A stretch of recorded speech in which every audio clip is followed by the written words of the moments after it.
On Newsnight tonight, renal patients in the central region left in despair as the Cape Coast Teaching Hospital shuts down its dialysis center for maintenance. Tonight, we'll hear from stranded patients who now have to pay exorbitant fees for the same treatment in private hospitals. And this has also come to compound our problems. We have to go for dialysis elsewhere. We have to travel long distances to seek the dialysis services. We'll hear from the Renal Patients Association. Dialysis is a lifetime something. And then, people's life depends on these machines to live. So if there should be a major shutdown, and it's going to be a big problem. Also tonight, we will not back the free SHS law if it is only designed to protect the political legacy of President Akufo-Addo rather than fix the quality concerns. That's from the NDC General Secretary. Our concern is to make sure that the quality implementation is safeguarded. Our MPs, their job is to make sure that bill's conversation should be about how the quality of that program can be enhanced. We'll hear more from the NDC as they announce plans to review the free SHS to allow parents who can't afford to pay for their children's fees in order to save money, to expand the policy to cover private schools as well. The situation where government is forcing to literally pay the fees of even people who have paid is something that has to be looked at again. That is a major plank of the conversation relating to the review. It tells you there are still ways in which you can have a proper review in which proper resources can be allocated to places where the real needs are being felt. And we remain in election headquarters where the NDC is accusing the governing MPP of blatant plagiarism of their campaign strategy. A day after the MPP flag bearer, Dr. Mahmoud Bawumia, wrapped up his tour of the Ashanti region. Done what you call a proper listening tour, met different groups.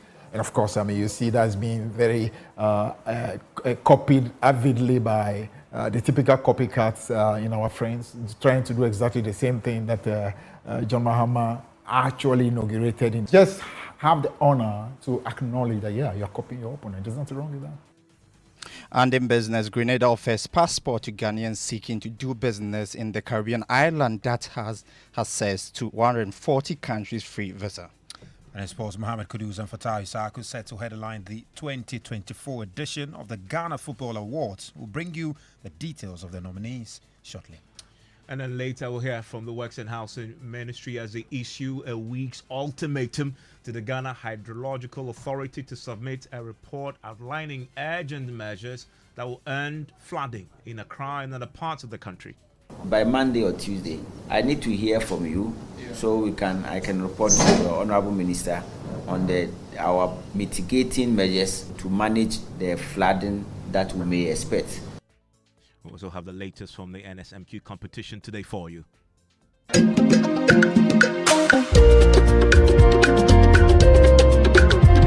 Entema Methodist Senior High School, 17 points. Presbyterian Boys Secondary School, 76 points. That year for life. That year for life. That year for life. I want to hear from you tonight, 05511119997. Tonight we start from the central region where renal patients there are in despair following the closure of the dialysis center at the Cape Coast Teaching Hospital. Desperate patients seeking treatment were turned away today, just days after the government announced its plan to fully roll out free treatment for certain groups and subsidized care for patients aged 18 to 60. As the largest treatment center serving the Western and Western North Central regions, the shutdown is a significant blow to these patients. My colleague Eric Asante has been at the hospital all day and joins us right now. Eric, do we know why the dialysis center was shut down precisely? So Evans, the hospital is yet to issue an official communication to that effect. Some of the officials who spoke to me off record cited routine maintenance as reasons for the closure, and also the reason being that some of the patients also reacted to treatment given to them at the unit. A patient indicated to me that he was called on Monday to be informed of the impending closure. He says no particular reason was given. So, Evans, the reason for the closure is a bit sketchy. And the patients themselves, what have they been telling you about how this is affecting them? Where else are they going to get treatment?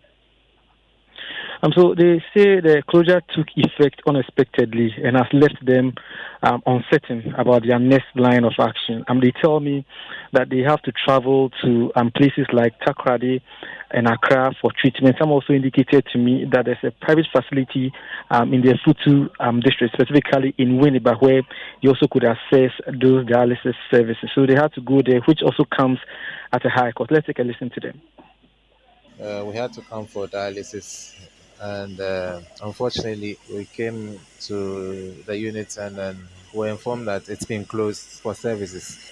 For now, we don't know the details yet, but all we know is that it's a result of technical challenge, and it's very unfortunate, especially at the time that we were calling for a reduction in the cost of dialysis, and this has also come to compound our problems. Yeah, the whole of this week, I had to do 2 sessions, but because of the issue, I was supposed to do my session either Monday or Tuesday.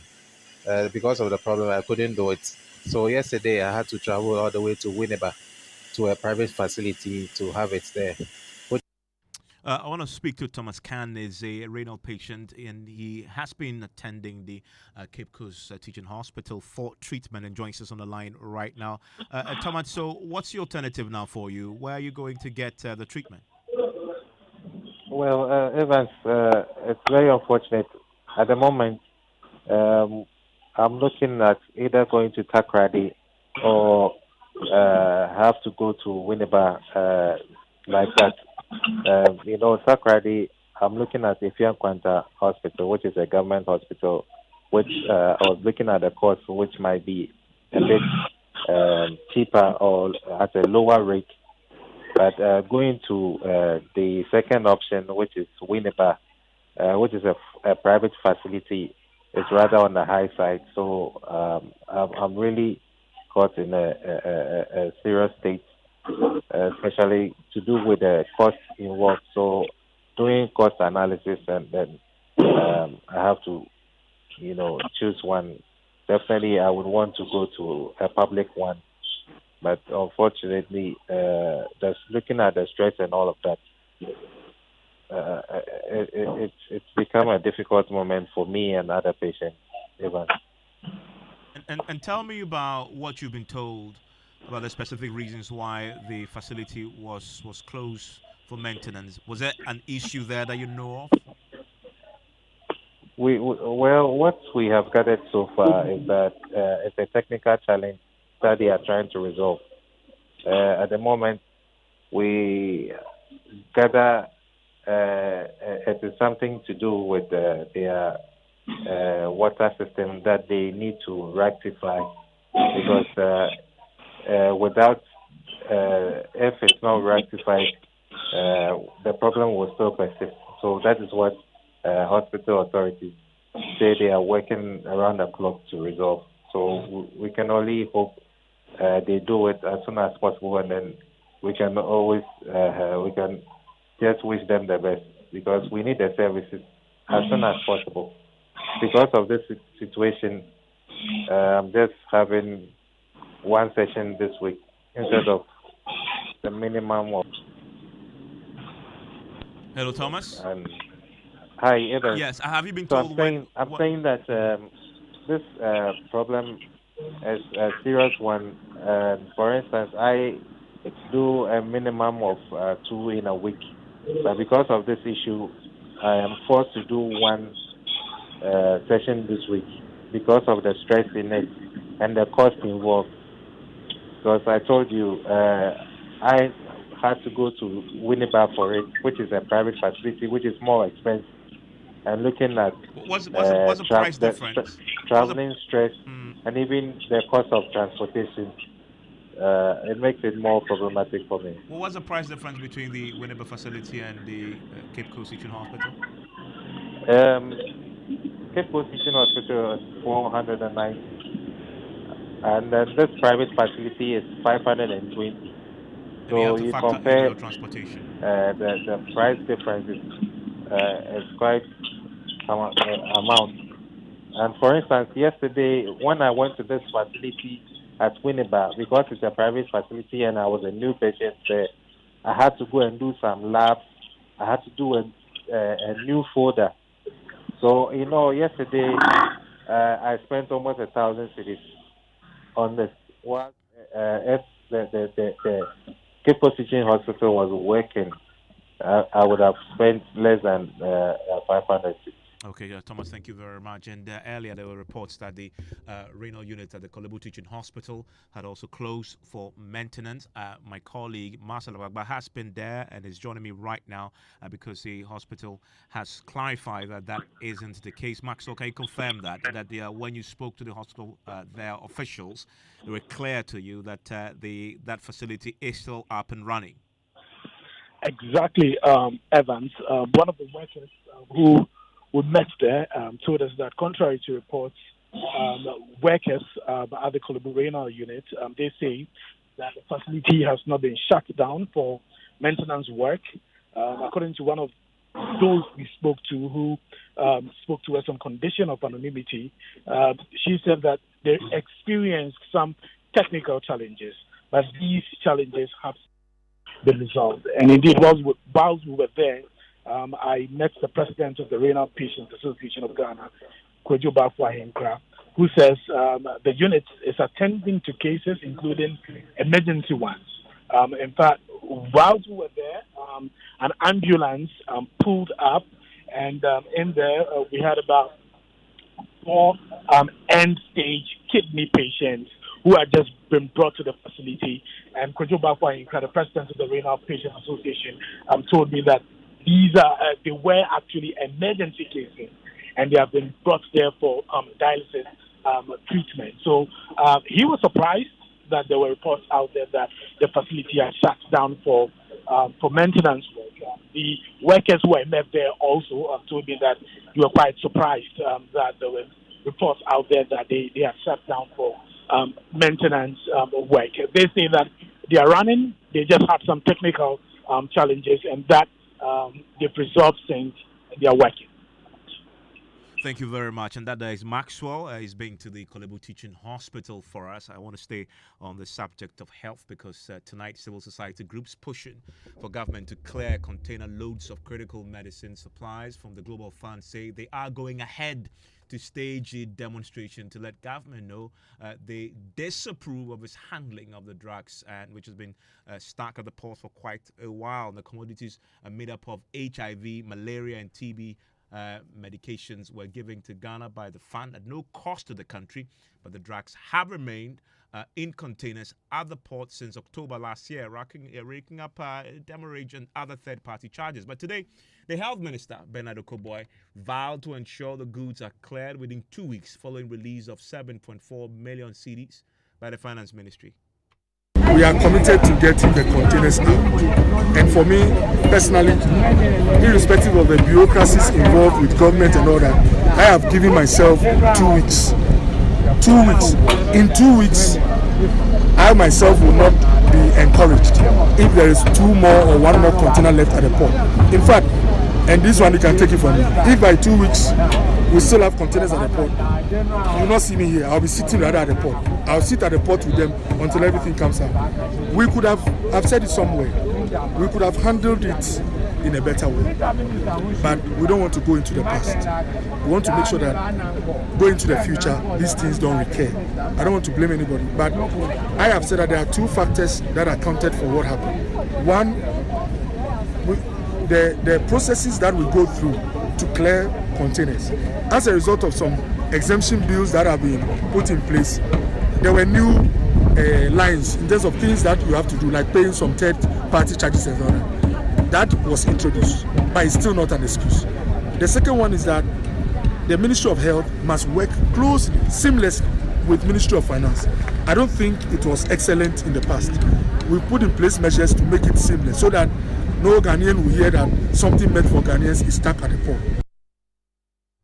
Well, earlier today, the ministry, that's the health ministry, released a statement giving details of the consignment at the port. Head of our health desk, Fred Smith, joins me right now with details of the particular statement. And there's been some confusion over the kinds of commodities in the containers at the port.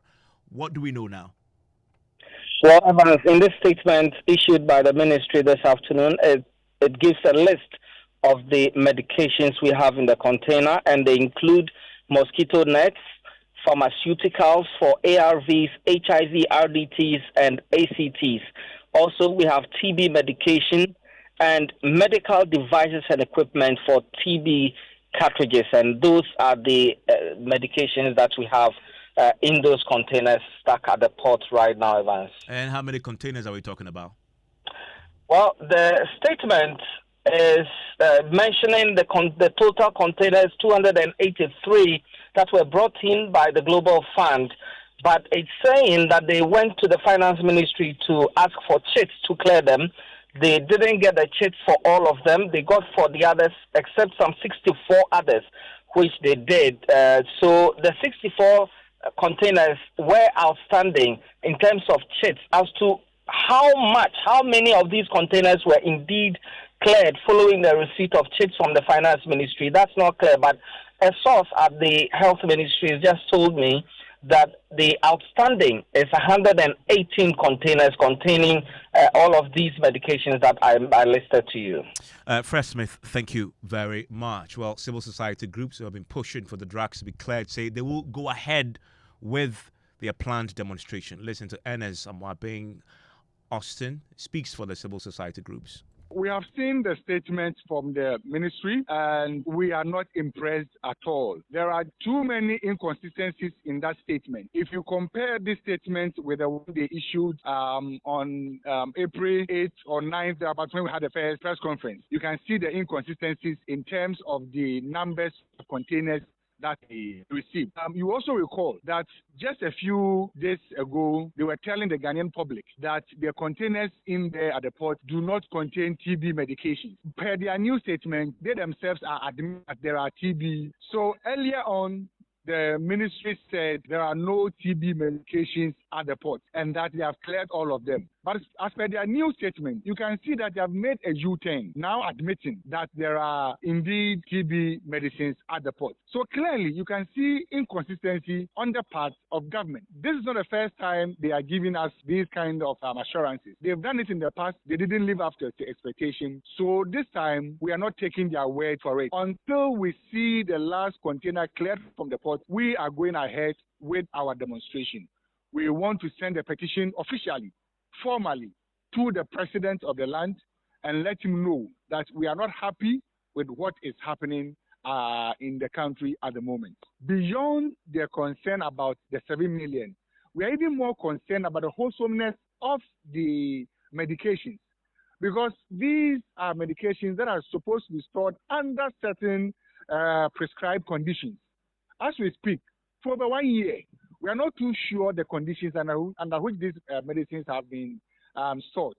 Besides, a good number of them will be expiring first quarter 2025. So we are really worried.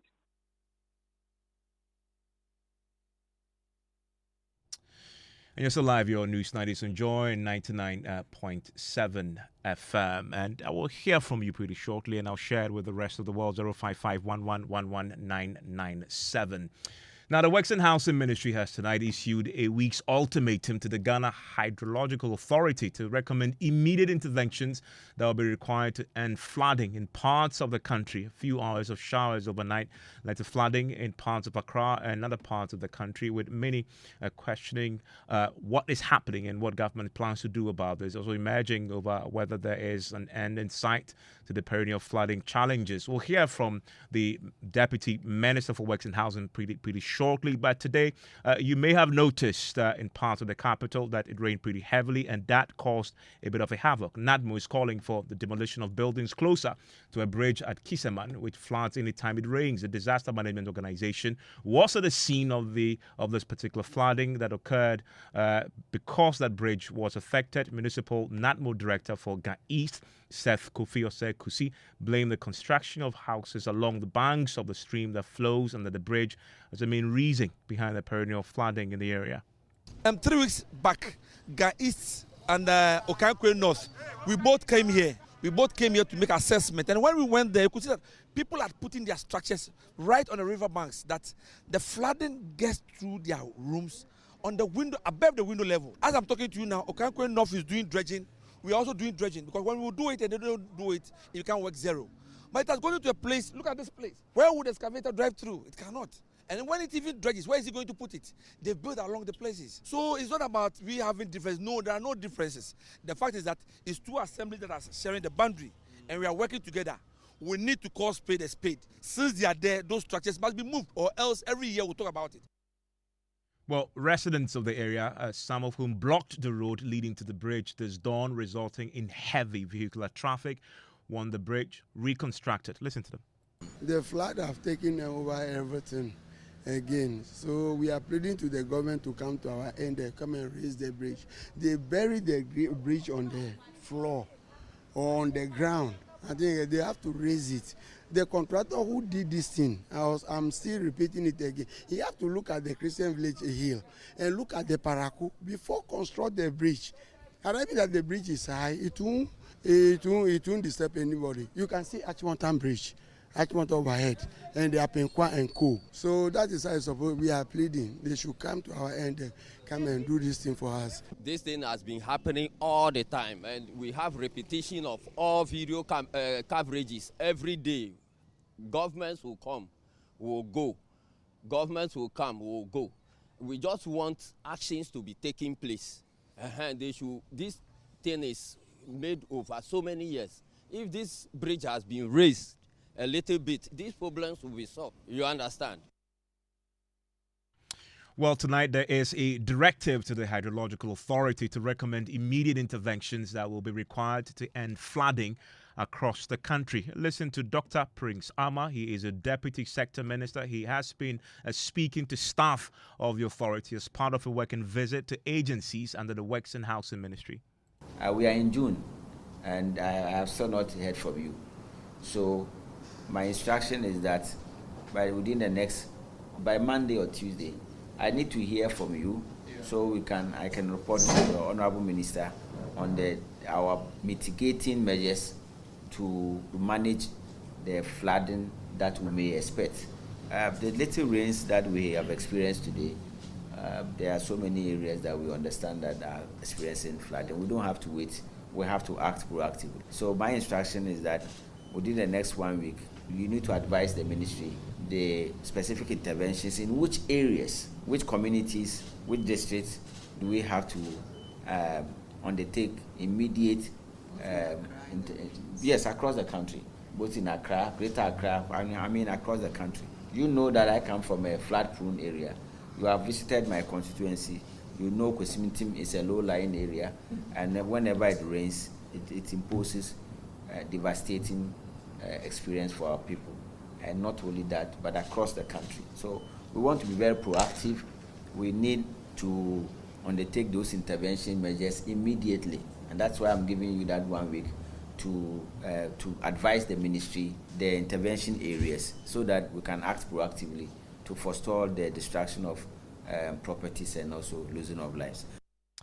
We can now speak to Richard Ameko. He's the head drainage department to the Ghana Hydrological Authority. Thank you, Richard, for your time here on Newsnight. I'm curious, do you or do you not have an existing flood management plan at the authority?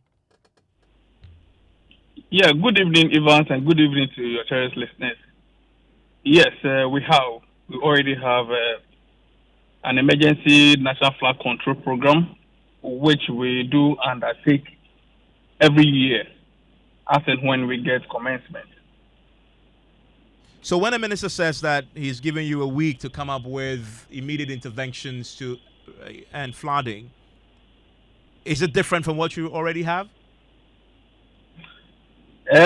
Not really, but then we have already identified some hot spots within the entire country. So by the close of work tomorrow, we're going to share that with the Deputy Minister. So what you're going to present to the Deputy Minister is not a comprehensive national plan to end flooding, but hotspots and what you're doing about them. Yeah, so if we talk about a comprehensive work to be done, that would come out from the drainage master plan, which has already been done for Greater Accra and then Kumasi. So then we are looking at a national one, drainage master plan for the entire country. That is what currently is ongoing. But for now, to speak to that, Evans, I heard you talking about Kisiman flooding and stuff. I'll come to Kissiman, obviously, but I'm interested in the drainage master plan. If we have a drainage master plan, why do we keep having floods across the country, particularly here in the Greater Accra region? Yes, Evans, it's true.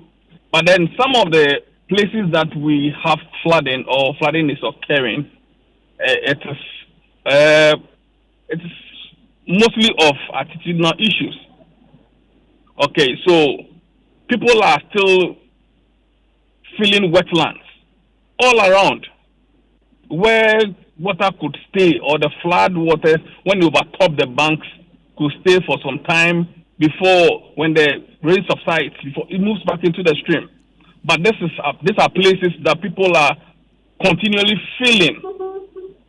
So ideally, when they do that, what happens is that the water cannot move anywhere. When it rains, it doesn't have anywhere to go than to spread into people's homes. But doesn't the drainage master plan specify clearly where people can and cannot build? Isn't this an admission that we aren't enforcing what this plan says? Yes, as you said, you're right. It is all about enforcing the laws. So it is about time the local authorities have to enforce the laws for people not to develop in wetlands, areas that are not supposed to be built. So bottom line, we have the drainage master plan that should end flooding, but we have failed to implement and enforce it. Yes, Evans, it is not a drainage master plan has to end flooding, but it is about implementing what is in the drainage master plan. And if you do that, what would it mean for flooding?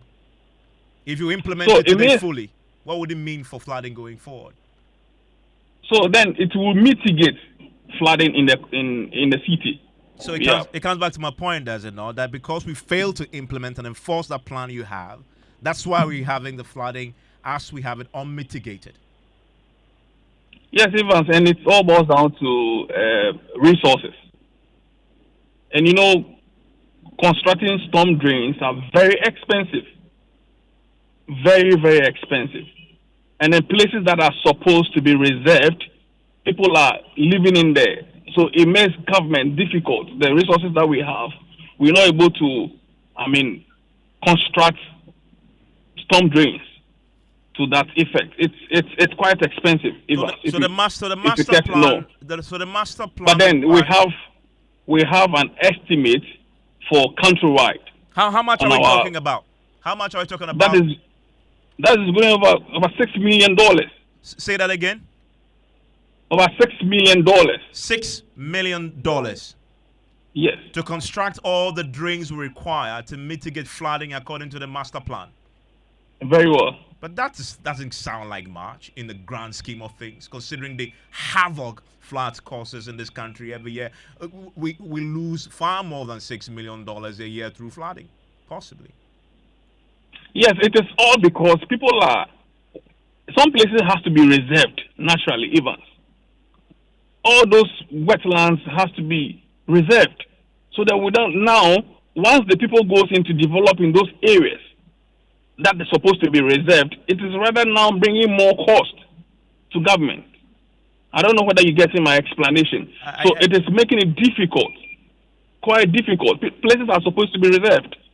If you go outside, if you go to the Europe countries or wherever, if it is reserved, it's reserved. You're not supposed to live there. Nobody goes into build in those areas. And if yesterday I was on your show, I was one of Joy Prime. Yeah. I was saying that places also have issues with ECG. Yeah, and I heard you explain that. But quickly, the $6 million you require to construct all the storm drains we require, how much of that do you have now? Evans, this will be difficult to. I'm just asking whether you have it or not. You don't, I suppose. Well, I think we're still in talk with the ministry about this. How long has this master plan been in place? I think for the past 3-4 years ago. So at least 3 years, you need $6 million to construct the drains, and you say you don't have it.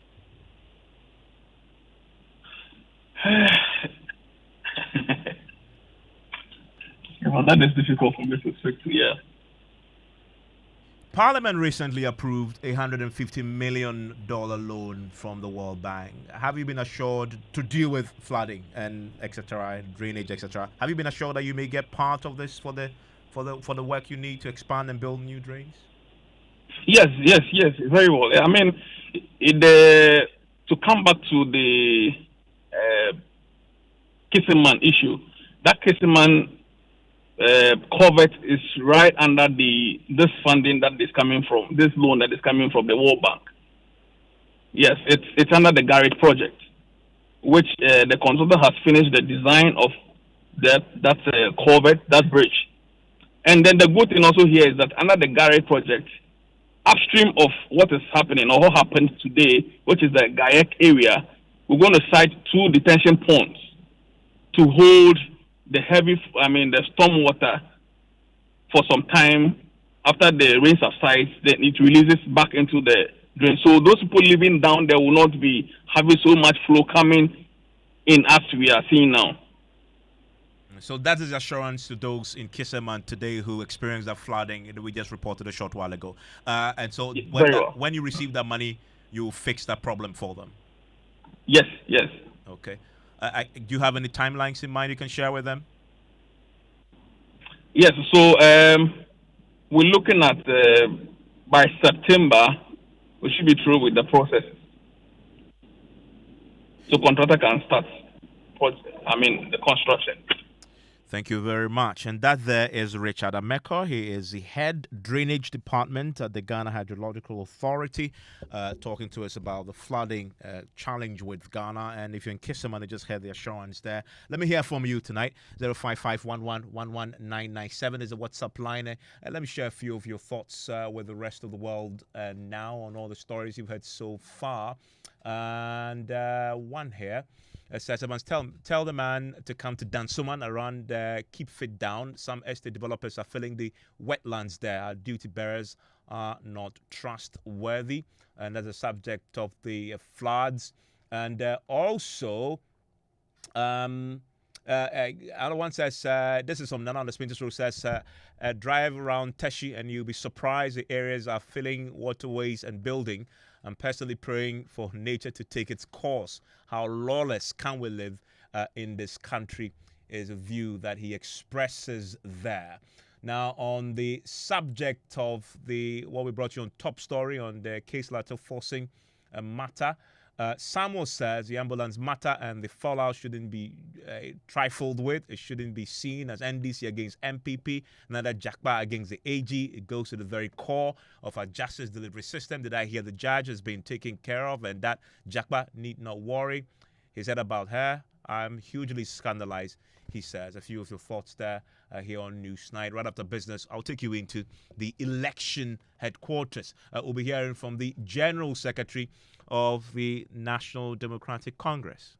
Our concern is to make sure that the quality implementation is safeguarded. Our MPs, their job is to make sure that bill's conversation should be about how the quality of that program can be enhanced. And that there is Fifi Kwete. We're hearing more from him as he talks about the free SHS and the proposed bill that will make a law that will be binding on successive governments. He says they will not support that if it's only to protect the political legacy of President Akufo-Addo. Also, he announces what their review will entail of the free SHS, including allowing parents who can afford to pay so they can use the money saved to expand the free SHS to cover private schools as well. And then why is the NDC accusing the MPP of plagiarizing their campaign strategy? All that after Mr. Shen is done with business. I know it makes you feel a bit old when I say Mr. Shan. Hello, James. Hello, Evans. Right, so coming up in business tonight, Grenada offers passport to Ghanaians seeking to do business in the Caribbean island that has access to over 140 countries free visa. And Magdan Group announces plans to expand operations and export salt to the Caribbean island. Business News on Newsnight is brought to you by MTN Business.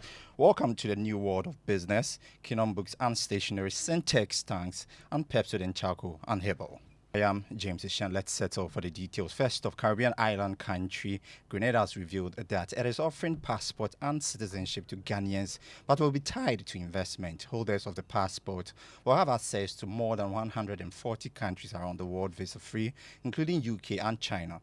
The move is part of the Caribbean islands' effort to attract investment into their country. Ghanaian businesses that are able to invest at least $100 million will have access to this passport. Prime Minister of Grenada, Ken Mitchell, has been speaking to Joy Business on the sidelines of the Afri-Exim annual meetings in Nassau, Bahamas. An investment migration program. We recognize that migration is not just the movement of people, but essentially the movement of capital as well. And so what it seeks to do is to link investment with citizenship. Because obviously it's a way of attracting foreign direct investment. So there are Ghanaians who are prepared to either invest with the country itself by investing in the country or investing in a private real estate development. Once the necessary due diligence is conducted, obviously we want to make sure that it's persons who are upright citizens who are not have any sort of criminal backgrounds or any other thing that would be of a threat to national security, not just of us, but our friends and partners. Once the due diligence process is complete and you make the investment, then you would be entitled to Grenadian citizenship. Meanwhile, from next month, Ghanaians can travel to Grenada without requiring visa. The agreement to aid this initiative has been signed between Ghana and the Caribbean island. However, Grenada believes that all the necessary documentations could be finalized before the end of this month. Prime Minister Ken Mitchell still has been speaking to Joy Business. We signed the Memorandum of Understanding. We did that in February on the President's visit to Grenada when he came to celebrate our 50th anniversary of independence. So really it's for the instruments, the formality of the instruments to be deposited and for the what I would call paperwork to be done to ensure that it happens. But our position right now is even if once we've signed the MOU, we will operationalize in Grenada. So if you land as a Ghanaian in Grenada, you would certainly get a visa on arrival. We committed when we were in Ghana about a month ago that we would just double check on our end to make sure that all is in place. So I certainly expect that by the end of the month, there should be no requirement at all. It's a 30-day visa-free requirement, so once you get in and you're staying 30 days or less, there's no need for a visa. Prime Minister of Grenada, Ken Mitchell, speaking to Joy Business on the sidelines of the annual meetings of Afri-Exim Bank in Nassau, Bahamas. Now, Magdan Group says it is working to establish presence in the Caribbean before the end of the year. The move is part of efforts to extend their services to the Caribbean market when it comes to salt export, aviation, and cargo businesses. Executive Chairman of the group, Dr. Daniel Macaulay, has been speaking to Joy Business after a high-level meeting with the Prime Minister of Grenada. It's about time we look beyond our territory. It's about time we look beyond Ghana, and the Caribbean can be a good place to look at for investment. I mean, looking at what we have on our plate, we're not going to do anything different. It's what we're doing that we're going to send over there to see how we can do it better. In terms of the salt business, in terms of the aviation business and all the rest, all these things could be possibly started here. Well, if you look at in terms of logistics, you'll notice that there's no connection between Africa and the Caribbean. If you look at manufacturing, you also notice that it's something we can do pretty well with our salt. We can set up a small refinery to supply salt in the whole Caribbean. Plus or minus our private aviation, looking at also our cargo movement between Africa and the Caribbean, we can look at it. Executive Chairman of Magdan Group, Dr. Daniel Macaulay, speaking now. Leading telecommunications company MTN Ghana has reiterated its commitment to leverage technology to address risks associated with lending in the small and medium-scale sector. According to the Chief Executive of Mobile Money Limited, Shaibu Haruna, effective collaborations with lending institutions will enhance the profitability of small businesses to help them pay back loans. He spoke at the MTN Ghana Business Executive Breakfast Series on bridging the gap for SMEs.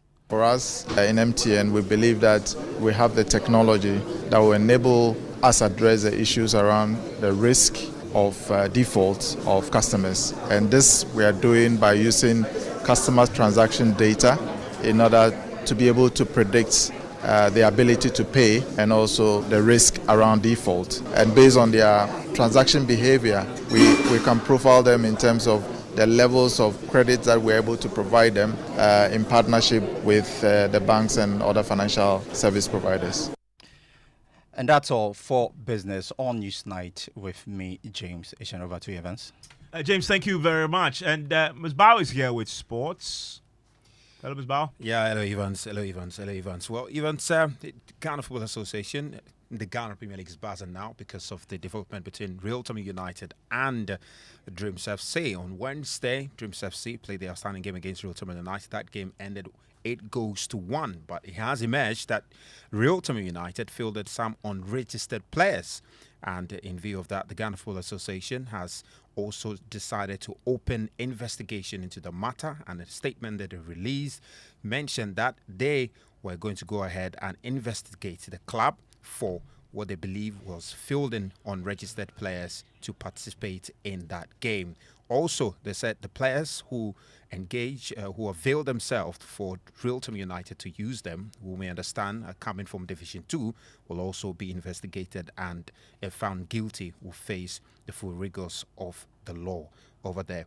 Well, Evans, also, Dreams FC have also just recently released a statement responding to the issues that have come up, and in that statement they say that they have also filed a protest against Real Tommy United for fielding unqualified players in their outstanding Ghana Premier League match played on 12 June 2024.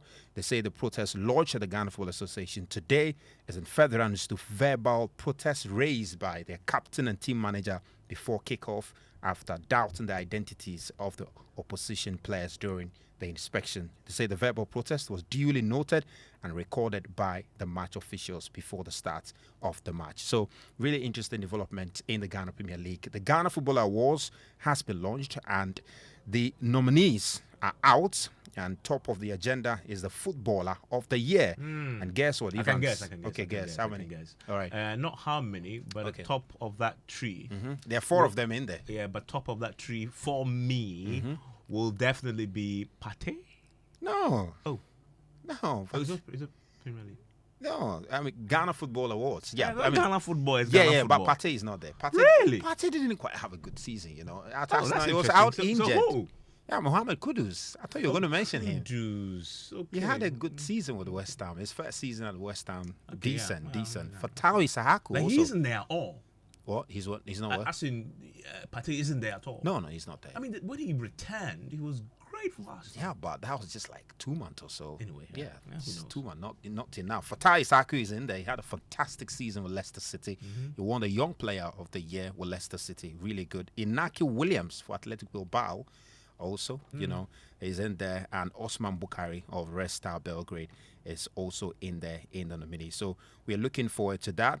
And the weekend, of course, we'll not be here tomorrow, but the weekend, the end of the Ghana Premier League. FC Samatex, they are champions-elect, Evans, to the second season of the Ghana Premier League. And they've won the title, and the coronation will be happening on Sunday in Samra Boy. So we'll be there to bring all the... We are counting down also to the Euros tomorrow. Yeah, starting tomorrow. Okay. Germany versus Scotland. Predictions? Germany. Who's winning the tournament, though? Oh, that's a difficult one. I would go for Spain. Spain? Yeah. Wow. I'll go for Spain. We'll see. Thank you very much, Bao. This is your election headquarters.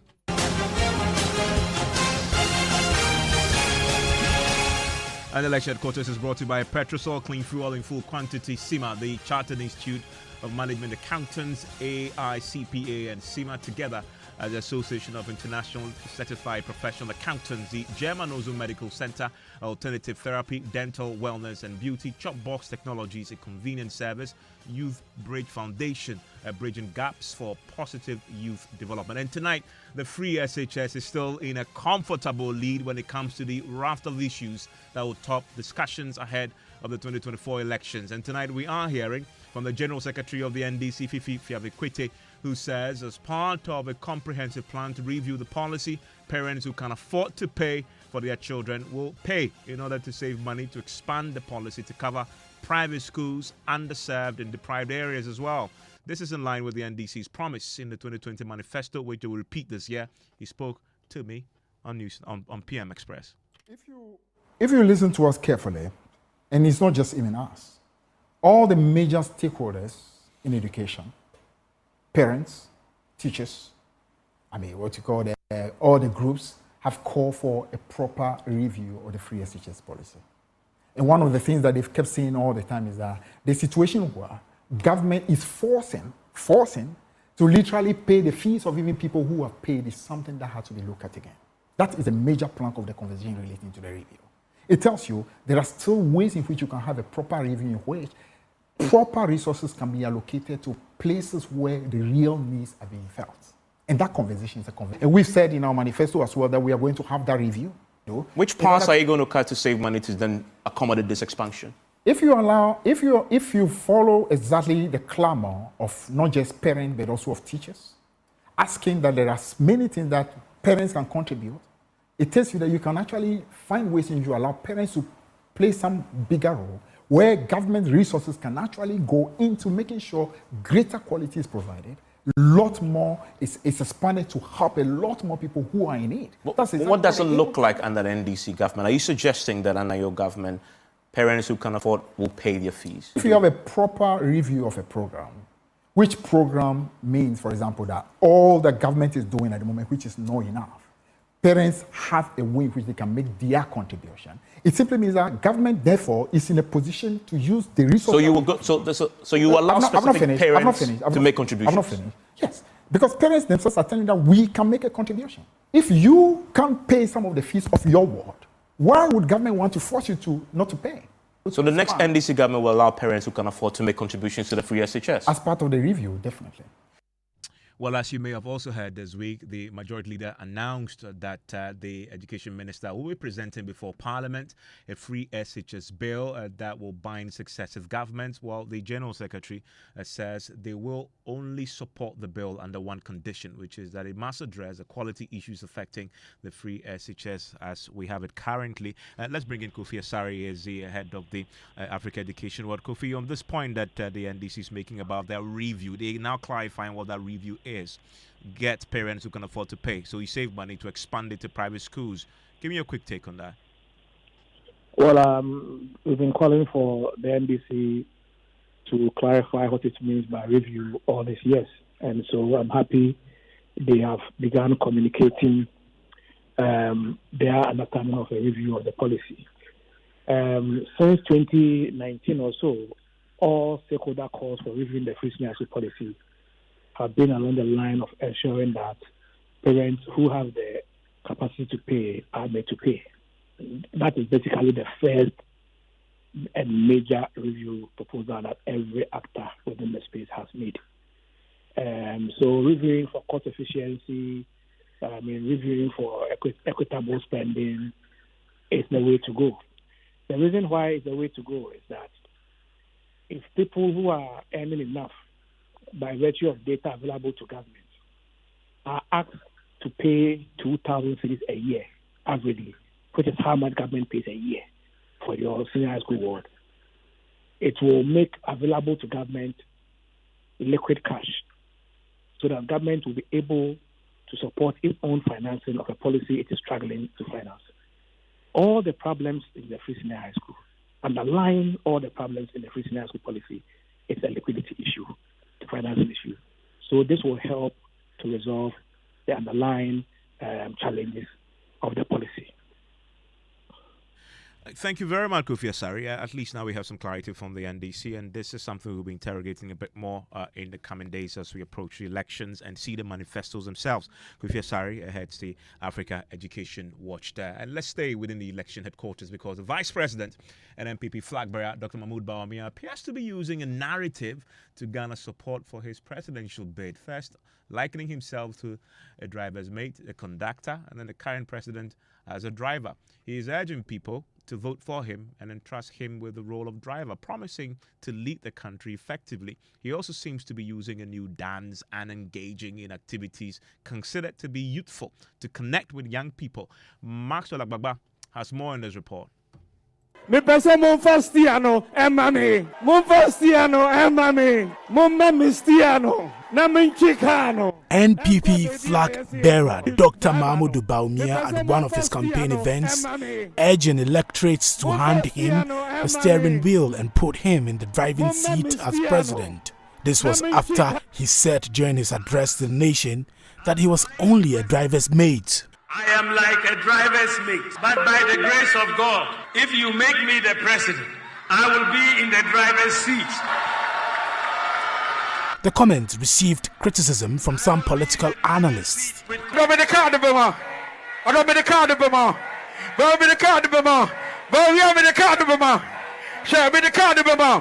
Despite the backlash, Dr. Baumia remains unfazed. He has now incorporated a new dance move which mimics driving into his campaign. This dance is performed to a song by hip-like musician Guru in which the lyrics have been changed from Twi to English. Quote, Baumia, I will give you the car, unquote. The NPP flag bearer and vice president was seen dancing enthusiastically to this tune during a Youth Connect event. Middle ha, Baumia me the card of him. Hasai bono, allow me the card of him. Hasai me the card of him. Connect me the card of him. Just this week, Dr. Baumia was seen singing King Palute's Asida together with the musician. Professor Eche Sikanko is a political and communication analyst. He has done an analysis of Dr. Mahmoud Baumia as a vice president. He recently launched a book he authored titled Dr. Baumia and the Modern Vice Presidency in Ghana. He says his approach is resonating with people. The use of metaphors in Ghana's political discourse or political space is not new. It is something that Ghanaians can relate to. It is the trotro and the meat and driver system is something that Ghanaians are very familiar with. And so he used that in order to be able to connect with the ordinary Ghanaian, because in language, there is both a referential scheme and a shared framework. And for the speaker and the audience to be able to share a certain understanding, he latched onto this particular metaphor in order to communicate his language. And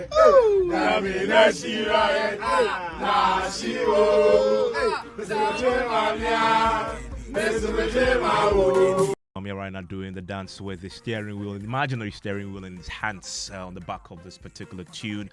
This is your election headquarters indeed, here on Joy 99.7 FM. It is Newsnight, and of course, talking about drivers, there are a few schools in the driving seat today when it comes to the National Science and Maths Quiz. Well, it's a prelude before the ultimate battle, who will dominate in the Bono and Greater Accra regions at the ongoing regional championship of the National Science and Maths Quiz as the top schools clash. Let's start from the Bono region, where we're seeing a very interesting contest. Also here in Accra, in the Greater Accra region, my colleague Adobe Osari has been following this very, very closely also for us. Well, Presec, they were in the particular contest. Adobia, what happened in that contest? Right, Evans. The euphoria here was immense some minutes ago when Presec secured the third slot in the Greater Accra Regional Championship with a resounding final result of 76 points, which is 59 points away from their close contenders. Also, two other schools who have already qualified for tomorrow's race are Ashaman SHS and the Achimota School. The final contest, which is between Accra Academy, Accra Girls, and Accra High, is underway. However, when the quiz mistress was about announcing the results for the second round, the lights went off and is still off, retarding the progress of the contest, Evans.